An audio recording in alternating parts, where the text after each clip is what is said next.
Halo semuanya, kembali lagi di Himakar. Hima bertanya, pakar menjawab. Telah sampailah kita pada video terakhir dari Himakar mengenai DBD. Nah, pada video kali ini kita akan membahas salah satu hal terpenting mengenai DBD, yaitu bagaimana cara mencegah DBD. Yuk, langsung aja kita saksikan video berikut ini. Lalu hal yang terpenting dari sini adalah bagaimana cara kita melakukan pencegahan daripada DBD. Sampai saat ini, upaya pencegahan yang efektif yang diterapkan di tengah masyarakat, baik itu dari Kementerian Kesehatan maupun dari dinas setempat seperti itu, masih menerapkan 3M+. Apa itu 3M+? Yaitu dengan cara PSN ya, pemberantasan sarang nyamuk dengan 3M+. Bagaimana caranya? Yang pertama adalah menguras. Menguras itu adalah bagaimana membersihkan tempat yang sering dijadikan tempat penampungan air. Misalnya seperti halnya bak mandi, ember air, tempat penampungan air minum, penampung air lemari es, dan lain segala macamnya. Dan tempat ini harus dilakukan pengurasan. Berbeda ya antara menguras dengan membuang gitu.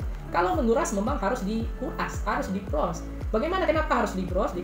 Supaya telur-telur nyamuk itu tidak menempel di air tersebut. Ketika kita buang secara biasa saja, biasanya telur tersebut ada yang tetap hinggap dan tidak terbuang dengan air. Tapi jika kita kuras, maka itu secara otomatis nanti telur itu juga akan terbawa oleh air ketika kita buang seperti itu. Itu yang pertama, menguras. Yang kedua adalah menutup. Menutup adalah bagaimana tindakan kita dalam menutup rapat-rapat tempat-tempat yang biasanya kita gunakan untuk penampungan air. Biasanya ada di beberapa tempat atau wilayah yang belum dijadikan sebagai tempat penampungan air karena kondisinya air di sana sangat terbatas seperti itu. Lalu misalnya di kendi, di toren air dan sebagainya. Jadi tempat-tempat yang kita jadikan sebagai tempat penampungan air itu mesti ditutup. Kenapa harus ditutup? Agar nyamuk tadi tidak meletakkan telurnya pada air yang kita jadikan sebagai tempat penampungan air tadi seperti itu. Jadi mesti ditutup. Lalu yang ketiga adalah upaya PSN pemberantasan sarang nyamuk yang harus kita lakukan adalah memanfaatkan kembali atau mendaur ulang barang-barang bekas. Dan ini tentu berpotensi untuk jadi tempat perkembangbiakan nyamuk sebagai penular daripada penyakit DBD ini. Misalnya botol-botol bekas seperti itu. Botol bekas ketika tidak kita memanfaatkan kembali atau kita daur ulang kembali, tentu nanti botol itu akan terisi air, lalu nanti air itu botol yang berisi air itu bisa sebagai tempat perindukan nyamuk seperti itu. Itu 3M, yaitu menguras, menutup, dan memanfaatkan kembali atau mendaur ulang barang-barang bekas.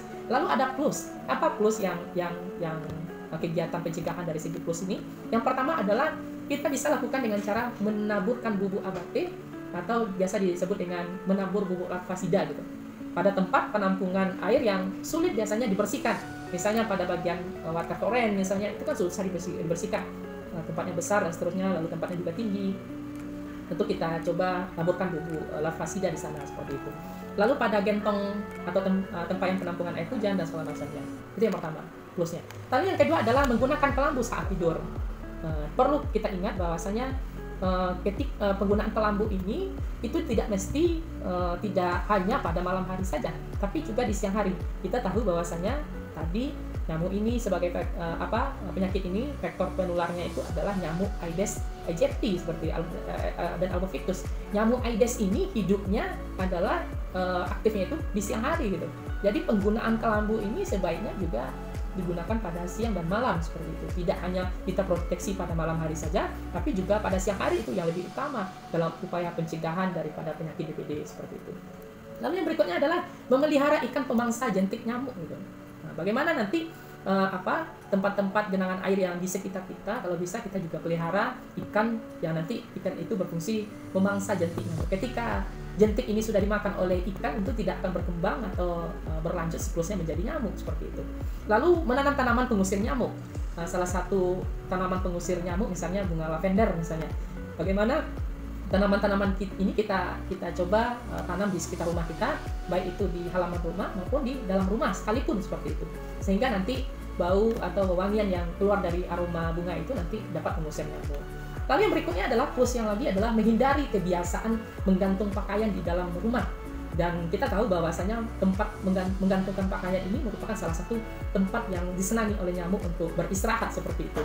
Karena pada prinsipnya nyamuk ini suka hinggap di tempat yang lembab, lalu nanti suka hinggap di tempat yang gelap seperti itu. Lalu tentu ketika kita gantungkan pakaian misalnya di dalam kamar, itu adalah tempat yang disenangi oleh nyamuk untuk beristirahat seperti itu. Lalu yang berikutnya adalah menggunakan anti nyamuk semprot maupun oles bila diperlukan gitu. Tentu ini merupakan salah satu ikhtiar juga bagaimana nyamuk itu tidak berada di sekitar kita, atau bagaimana nyamuk itu tidak ada di lingkungan sekitar kita. Baik, itu yang perlu disampaikan di sini, bahwasanya yang terakhir upaya pencegahan yang harus dilakukan adalah bagaimana tindakan kita memutus rantai penularan penyakit DBD ini. Bagaimana salah satu ikhtiar caranya adalah meniadakan vektor, dalam hal ini adalah nyamuk. Apakah misalnya PSN tadi, yaitu 3M+, atau misalnya mengubah perilaku kita dalam hal tidak menggantungkan pakaian dan segala macamnya seperti itu.